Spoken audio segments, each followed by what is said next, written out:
Mentor are फुलिया जी, सुभाष जी, मित्तल जी, Mahesh ji, voice expert, nice expert. आवाज तो ठीक से ही आ रही है राइट? मुझे अपनी आवाज थोड़ी दिक्कत है। अब ठीक है ना?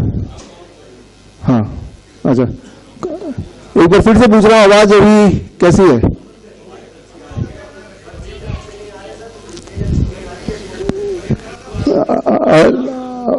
वॉल्यूम थोड़ा बढ़ाना है क्या?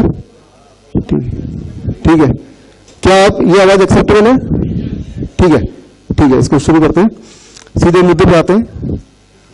हमेशा जिंदगी में हर बार हम एक ऐसे मोड़ पे खड़े होते हैं जहां आज इस वक्त आप और मैं भी खड़े हैं, जहां दो रास्ते हैं, एक रास्ता इधर जाता है, ये देख रहे हैं आप, एक रास्ता इधर जाता है। दोनों एक ही हैं दिखने में, हाथ हैं, पैर हैं, नाक है, दिखने में दोनों एक जैसे हैं, बल्कि दोनों एक ही हैं, लेकिन दो रास्ते अलग अलग हैं।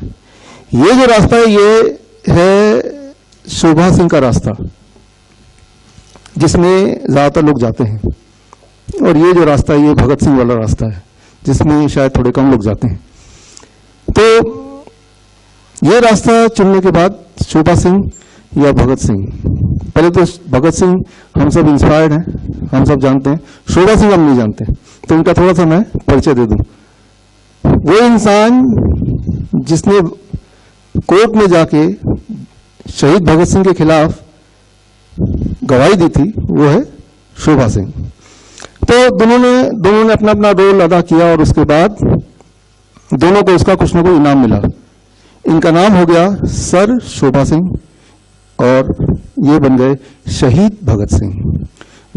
तो इसमें से कौन सा रास्ता ठीक है, कौन सा रास्ता ठीक नहीं है, ये मैं नहीं बोल रहा हूं, राइट? इसमें से हम दोनों में से कोई एक रास्ता चुनते, जाहिर सी बात है जो रास्ता हम चुनेंगे वो हमें ठीक लग रहा है तभी वो चुनेंगे। अब शोभा सिंह इसके अलावा कौन है? आपने खुशवंत सिंह का नाम सुना होगा। खुशवंत सिंह के पिताजी हैं शोभा सिंह, पिताजी थे शोभा सिंह, अब तो खुशवंत सिंह भी नहीं है, राइट? तो इस रास्ते का फायदा कि उस वक्त और अभी भी दिल्ली के सबसे अमीर आदमियों में से एक बन गए, राइट? शोभा सिंह।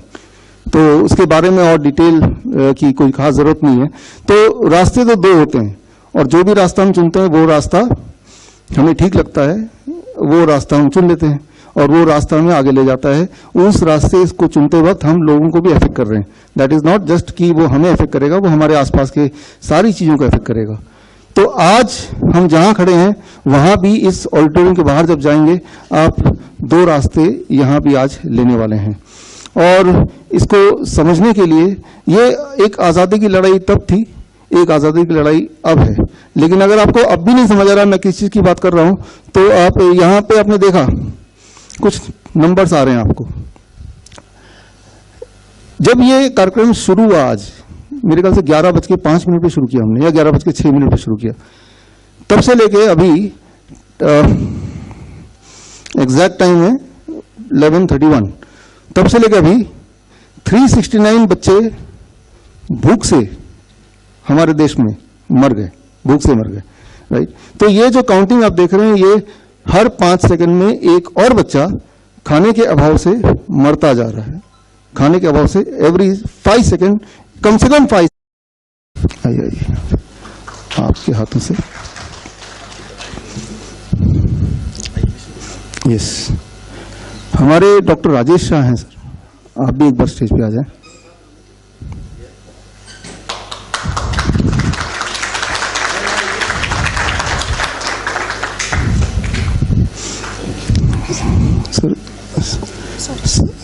सर क्या था सर?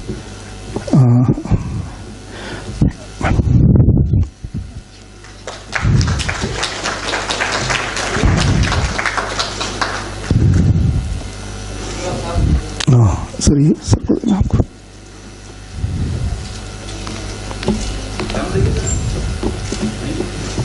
एक वो कहाँ गए?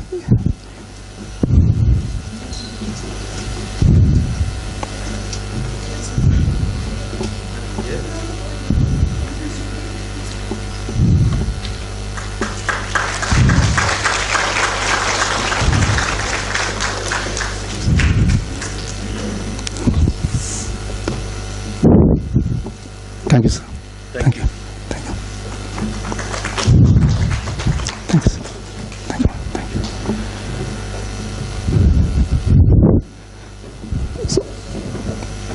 भारत में जितने भी बड़े अखबार हैं, टाइम्स ऑफ इंडिया हो या अमर उजाला या फिर दैनिक जागरण, नई दुनिया, उन सबके एस्टेब्लिशमेंट में कहीं ना कहीं देवभू जी का हाथ रहा है। तो सर मेरा एक सवाल है, मेरा सवाल तो है ही, ये हमारे नाइस एक्सपर्ट्स हैं और इस वक्त हजारों लोग अभी लाइव देख रहे हैं, तो सवाल ये सिंपल सा है, ये सवाल का जवाब एट द एंड अगर आपको लगे तो आप ठीक लगे तो दीजिएगा कि इस पिछले एक साल में सर हर दिन हमारे देश में, अभी भी आज का दिन इंक्लूडिंग, 18 से 20,000 बच्चे भूख से मरते हैं, सिर्फ 18,000 to 20,000। ये ministry of women and child development का ही अपना ही आंकड़ा है, मेरा आंकड़ा नहीं है। भूख से मरते हैं इतने लोग, बाकी और भी बच्चे मरते हैं और कारण से, लेकिन भूख से तो इतने लोग मरते ही मरते हैं हर दिन इतने बच्चे एवरी डे। तो क्या ये इम्पोर्टेंट नहीं है? अगर तो इम्पोर्टेंट है तो जिस तरह से अखबार में, मेन स्ट्रीम अखबार में रोज आज इतने केसेस बढ़ गए, आज तो 2000 केसेस बढ़ गए, 200 केसेस जबलपुर में बढ़ गए, वो इतना हाईलाइट हो रहा है, तो उसमें इसका कहीं नाम आएगा क्या कभी? और अगर नहीं आ रहा है तो क्या हम कुछ कर सकते हैं क्या, या फिर ये इम्पोर्टेंट ही नहीं है? तो ये सारी चीजें हैं, इसमें आपको थोड़ा सा इनपुट देना, मुझे लगता है पूरे देश में अगर कोई भी एक इंसान ऐसा है जो इस मसले पे थोड़ा इनपुट दे सकता है कि जब एक अखबार डिसाइड करता है कि कौन सी चीज को हम हाईलाइट करें, राइट, कि देखो जी अब आज 100 केसेस और बढ़ गए और उसी चीज को दिन में 10 बार चलाना है, एट द सेम टाइम उसी दिन उसी वक्त करीब 20,000 बच्चे भूख से मर रहे हैं, राइट। क्यों ना एक ऐसा लॉकडाउन का सिस्टम हो कि पूरा ट्रैक किया जाए कि भाई जहां जहां बच्चे ज्यादा मर रहे हैं वहां पे लॉकडाउन लगा दो, और तब तक वो वहां पे नहीं खुलेगा जब तक कि वहां के जो नागरिक हैं, जो समृद्ध हैं, जिनके पास पैसा है, वो बाकी बच्चों को खाना खिला के पेट ना भरा दे, राइट। तो फिर आरटीपीसीआर की टेस्ट की तरह एक और टेस्ट हो सकता है जिसमें एक टॉर्च होगा, टॉर्च होके वो जो जाएंगे डॉक्टर और उनके टॉर्च से उसका पेट देखेंगे, पेट अगर भरा लग रहा है तो ठीक है, यहां से लॉकडाउन खोल दो, राइट। तो ऐसा भी तो हो सकता है। तो ऐसा तो होना आसान है, क्योंकि हमारा इरादा तो यही है ना कि लोग ना मरे। अगर तो सिर्फ इरादा यही है लोग ना मरे, तो ये तो मर रहे हैं और इसको बचाया जा सकता है। तो और वो भयंकर तरीके से पिछले एक साल में देखिए, जो पैसा होता है वो हर एक का कम होता गया, लेकिन ऐसे लोग जिनका पैसा इतना ही था कि वो सुबह कमाएंगे और उसको शाम को खाएंगे, तो उनका पैसा खत्म हो गया। इसलिए हमें ये दर्द नहीं पता चलेगा, बिकॉज हमारे पास इतना था, हमने से और इस लॉकडाउन के दौरान इतना रह गया, बट इतने में भी हम खा के अब जिंदा तो रहेंगे ही, राइट। लेकिन जिनका इतना था तो वो उतना ही हो गया, that is also enough, right. जिनका इतना था उतना, जिनका था ही हैंड टू माउथ, और ऐसे लोग ही ज्यादातर लोग हैं। तो ये, और अगर आप में से कोई लोग ये सोचते हैं कि भाई इस आंकड़े से मेरा कोई लेना देना नहीं है, क्योंकि मेरे पास तो इतना तो है कि मैं बच्चे को खिला लूंगा अपने बच्चे को, that is all, Shobha Singh type, right, कोई लेना देना नहीं है, तो आपको चिंता करने की जरूरत इसलिए है कि अगर आपके पास पैसा है कि और आपको लेना देना नहीं ऐसा लगता है, तो ऐसा नहीं लगेगा। अगर आप कहानी सुनेंगे, मनीष सोनी अलवर से आए, प्लीज स्टेज पे आ जाएं। मनीष सोनी जी के लिए खुशखबरी वाली बात उनकी तरफ से आपको दे रहा हूं कि इस ही महीने 5 तारीख को हाँ, इनकी बेटी हुई है। तो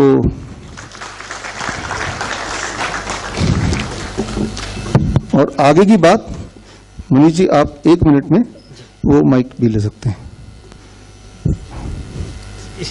उससे बोलिए जी। हेलो, 5 तारीख को मेरी बेटी की जन्म हुआ था, तो शाम को ऑपरेशन से डिलीवरी की थी डॉक्टर ने। तो उन्होंने कहा था कि भाई बच्ची जो है वो सांस ले नहीं पा रही है ढंग से, तो इसको मशीन में रखना पड़ेगा। तो ऐसा कह के वो मशीन में लेके गए, और उसके बाद 24 घंटे के लिए बोला कि मशीन में रखना पड़ेगा उसको। तो मुझे तो मालूम था कि इस तरीके से कि गलत है, वो ऑक्सीजन वगैरह दे रहे हैं।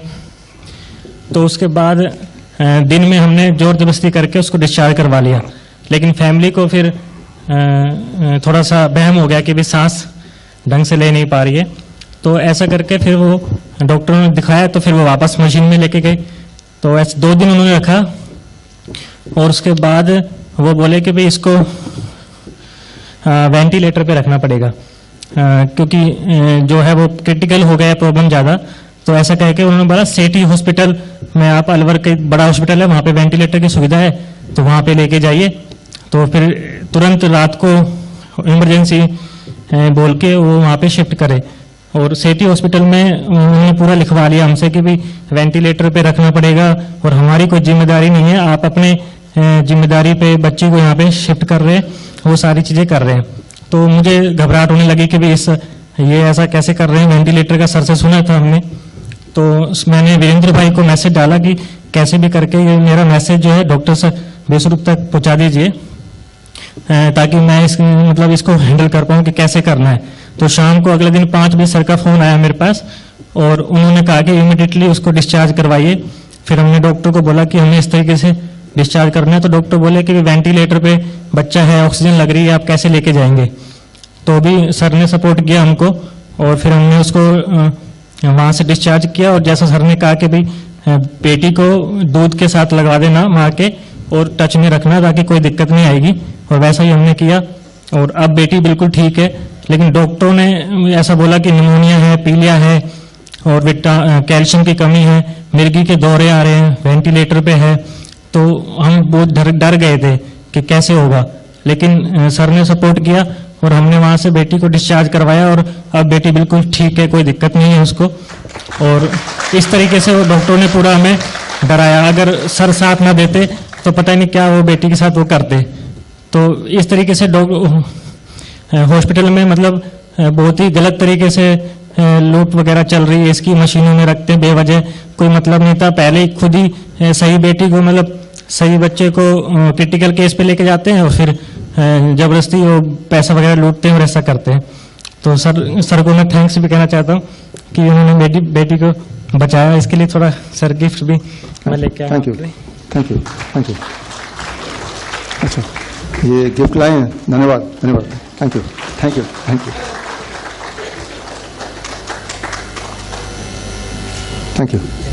मनीष।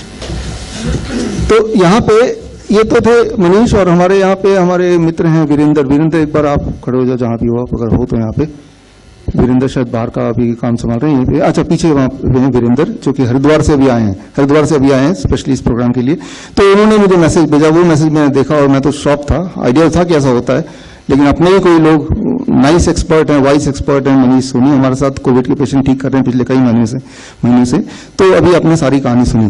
तो यहाँ पे एक सबसे इंपॉर्टेंट टिप आज की शुरुआत का, ये जो शुरुआत है आज की, ये बिगनिंग, ये ट्रेनिंग है। ट्रेनिंग बिगनिंग मतलब जो जीवन शुरू होता है तब वो एक नई बिगनिंग है, या फिर जीवन जब खत्म होता है तब भी एक नई जीवन शुरू होती है। द मोमेंट यू डाई, जब भी कोई मरता है, मरने के बाद जो पहला 4 मिनट है उस वक्त क्या करना है, और अभी मनीष सोनी को क्या करना चाहिए था, या आप किसी को भी क्या करना चाहिए था। एक बड़ा सिंपल सा एक फैक्ट मैं आपको सामने रख रहा हूं। एक बात याद रखिए, बिल्कुल क्लियरली याद रखिए, क्योंकि जो स्थिति मनीष की आई है वो बाई चांस की बात है कि वो रूट करते हुए मेरे तक आया, फिर मैंने बात किया, फिर व्हाट्सएप से ग्रुप बनाया, फिर उनको बताया डॉक्टर अगर ऐसा बोल देगा तो ये बोल देना, डॉक्टर डरा देगा कि वेंटिलेटर से बाहर हटाओगे तो कुछ भी हो सकता है, हम जिम्मेवार नहीं है। तो तब बोल देना सर आप वेंटिलेटर पर रखिए अगले 10 दिन तक भी, लेकिन मेरे पास पैसे नहीं है। और जैसे ही वो हॉस्पिटल सुनेगा इनके पास पैसे नहीं है तो बोलेगा बच्चा ठीक है ले जाओ भाई। तो हुआ यही। तो मैंने कहा छुटकारे का ये एक टिप है कि आप बोल दो आप बिल्कुल ठीक कर रहे हो, लेकिन मेरे पैसे नहीं है, उधार के मैं सोच रहा था दे देगा, वो उधार वाला गायब हो गया। ठीक है, तो ये तो हुआ इनकी कहानी, लेकिन ये कहानी किसी के साथ भी हो सकती है, राइट। तो पहले बात तो ये आप ना समझें कि अगर आपके पास बच्चे को खिलाने के लिए नहीं है, खिलाने के लिए है ऑलरेडी, तो आपका बच्चे से कोई निवाला नहीं छीनेगा या बच्चे को आपसे नहीं छीनेगा, ऐसा नहीं है। आपको अपना ही ये जो मैं तो बोलता हूँ ये रामगढ़ है, रामगढ़ में कभी भी गब्बर आ सकता है किसी भी रूप में। आपको खुद ही अपनी सुरक्षा करनी पड़ेगी। जो लोग सुरक्षा के रखे गए हैं वो सुरक्षा दिखते हैं लेकिन सुरक्षा करते हुए नजर नहीं आते, क्योंकि मैं सिर्फ एक फैक्ट बता रहा हूँ, ये बहुत ही क्लियर फैक्ट है। जब भी कोई बच्चा पैदा होता है, याद रखिए, जब भी कोई बच्चा पैदा होता है तो उसकी मेडिसिन, उसका अमृत, उसका खाना वो साथ में लेके आता है, वो है माँ का दूध, राइट। तो अगर कोई भी डॉक्टर किसी वजह से बच्चे को माँ से अलग करता है तो that is a crime, right. जैसे इस केस में हुआ, अगर बच्चा ठीक नहीं है ठीक होगा या नहीं होगा, दो ही चीज हो सकते हैं। अगर ठीक नहीं, कमजोर नहीं, फिर तो और जरूरी है पैदा होते ही बच्चे को इमीडिएटली मेडिसिन की जरूरत है, और दैट मेडिसिन इज माँ का दूध, इमीडिएटली जरूरत है, राइट। और अगर बच्चा पैदा कर पा रही माँ तो वो दूध भी पैदा कर पाएगी ही पाएगी। ऐसा कोई साइंस नहीं कि बच्चा तो पैदा हो गया अब दूध नहीं बन रहा, तो दैट इज नॉट वो तभी हो सकता है जब वो हार्मोनल पिल्स बच्चे के पैदा होते हुए उससे पहले माँ को दिया जाए। अगर वो सब नहीं दिया जाएगा तो जितनी दूध बच्चे को चाहिए उतना दूध माँ को बनेगा। तो that is one important thing. और सांस लेने की दिक्कत है, ऐसे हो सकता है कई बार, राइट। ऐसे में दुनिया का सबसे बेस्ट वेंटिलेटर उतने छोटे बच्चे के लिए है माँ की गोद, राइट। माँ को चिपका के ही रखना है, और बस यही दो फॉर्मूले हैं, और थोड़ा बहुत धूप और हवा, ये तीन ही फॉर्मूले हैं। इसके अलावा अगर कोई भी डॉक्टर आपको बोलता है कि ऑक्सीजन पे लगाना है, देखिए ऑक्सीजन हमारे बॉडी को नहीं जरूरत है, हमारे बॉडी को जरूरत है एयर की। एयर, इसके बारे में आगे मैं बताऊंगा, एविडेंस भी दिखाऊंगा आपको। Body needs air, body don't need oxygen, right. आपने देखा होगा कोई भी क्रिटिकल पेशेंट या so called critical patient hospital पहुंचता है, सबसे पहले क्या करते हैं, मुंह में ऑक्सीजन लगा देते हैं। भाई आप एक बात समझो कि हमारा जो बॉडी बनी है वो ऑक्सीजन के लिए नहीं बनी है, दैट इज फॉर एयर। हवा गया ना, ऑक्सीजन थोड़ा गया, उसमें oxygen is small part of it, 20-21% है, बाकी और एलिमेंट्स हैं, वो भी जरूरत है तभी बॉडी के अंदर गया, राइट। आपका जो स्कूटर है वो पेट्रोल से चलता है, लेकिन अगर मैं बोलूं इसमें जेट फ्यूल डाल दो, जेट फ्यूल जो हवाई जहाज वाला वो बहुत ज्यादा महंगा है, तो क्या वो पेट्रोल ज्यादा अच्छा चलेगा? वो नहीं चलेगा, क्योंकि आपका जो स्कूटर है it is design for petrol. तो पेट्रोल के अलावा कोई भी फ्यूल, चाहे वो कितना महंगा कितना प्योर क्यों ना हो, वो नहीं चलने वाला, राइट। सो सिमिलरली अगर कोई आपको किसी भी कंडीशन में, फॉर एनी कंडीशन, अगर वो ऑक्सीजन मास्क लगाता है तो एविडेंस बेस्ड दो तरह की चीजें हैं कि ज्यादातर लोग क्या कर रहे हैं, ज्यादातर हॉस्पिटल क्या कर रहे हैं, प्रचलन में क्या है, ये दूसरा सबूत क्या कहता है। अब आप किस चीज को मानेंगे, प्रचलन में क्या है वो मानेंगे या सबूत क्या कहता है अभी तक का एविडेंस क्या मानेंगे? तो मैं अभी सबूत की बात कर रहा हूं, प्रचलन में क्या चल रहा है वो तो आप देख ही रहे हैं। सबूत ये है कि ऑक्सीजन से अगर आप लगाएंगे तो उसमें निमोनिया होने के चांसेस बढ़ जाएंगे, उसमें ब्रीदिंग की प्रॉब्लम परमानेंट और हो जाएगी। तो किसी भी कंडीशन में ये ऑक्सीजन का जो थेरेपी जिसे बोलते हैं, ये इसकी जरूरत नहीं है, ज्यादातर ये नुकसानदेह है। पहली बात, वेंटिलेटर ये एक और चीज है कि भाई वेंटिलेटर एक ऐसा मशीन लगता है कि लाइफ सेविंग होती नहीं है। ये हमने अपने नाइस वॉइस एक्सपर्ट को बताया है, और क्योंकि हमने कई बार बताया इसलिए मनीष सोनी एकदम अलर्ट हो गए, ये क्या हो रहा है मेरे साथ ही, राइट। नहीं तो कोई और होता तो लगता है कि वेंटिलेटर पे is a normal thing, but it is not normal, right. It is a criminal activity, right. मैं तो यहाँ पे देखिए ये लाइव हो रहा है इस वक्त, सिर्फ यहाँ पे 200 लोग नहीं है, अभी हजारों लोग और जुड़े हैं, और मैं इस स्टेज के माध्यम से इंडियन पीडियाट्रिक्स एसोसिएशन जो उनको बोलना चाहता हूं, अगर आप ये बात पहुंचाएंगे कि या तो ये क्राइम है तो उसको बंद कर दो, और ये क्राइम में वाकई में आप बच्चे से बचते हैं तो यानी कि मैं झूठ बोल रहा हूं, तो मेरे ऊपर केस करो जी, कोई तो करे, कुछ तो करो। अगर आप साइलेंट हैं, कोई जवाब नहीं दे रहे हैं, इसका मतलब आपको पता है कि ये गलत बात है, राइट। तो ये तो हुई कि बच्चे को, सिर्फ एक केस में बच्चे की कंडीशन